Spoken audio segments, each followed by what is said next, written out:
that's pretty cool. Have you seen the stencil, Oscar? Hello, today we're here with Martin. We're not going to lose any last names, and Oscar.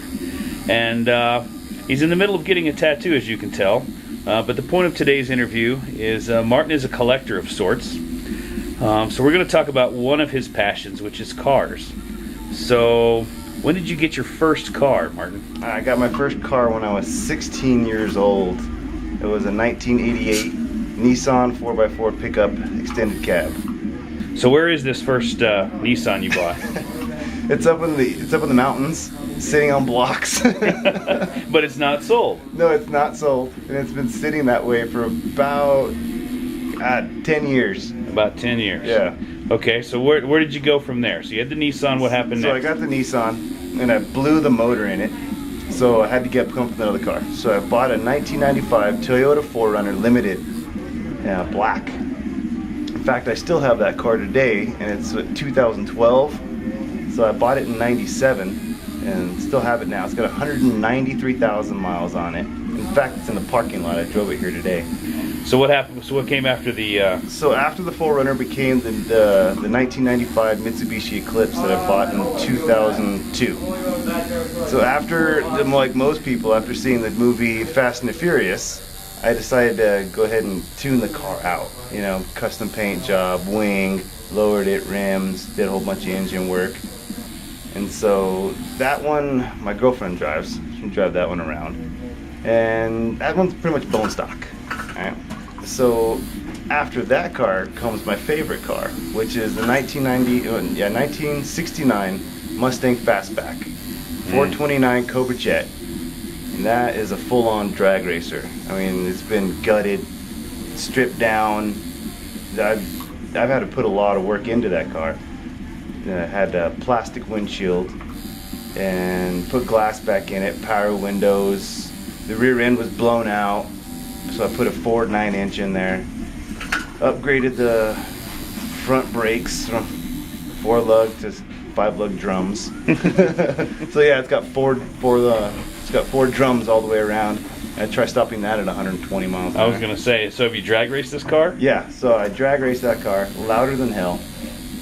The first time I ever drove it down the drag strip, I decided the motor was so loud and my adrenaline was pumping so hard that I was screaming down the drag strip, right?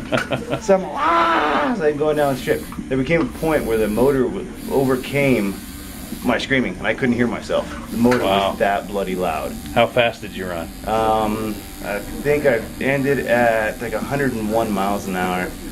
And the quickest I've ever gone down the quarter mile was like 12.9. 12.9. Nice. Okay, so what came after your favorite car? So after that came my 1946 Willys Jeep. And that one's up at a farm in Tattos. And my grandfather's using that. And then after that, not much has happened with the Jeep. After that came my last car, which is a 1955 Chevy Bel Air. Okay. A 2-door.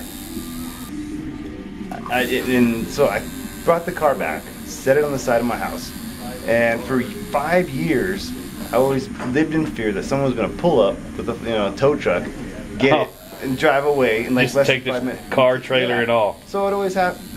Well, it was off of a trailer, it's just sitting on on the ground.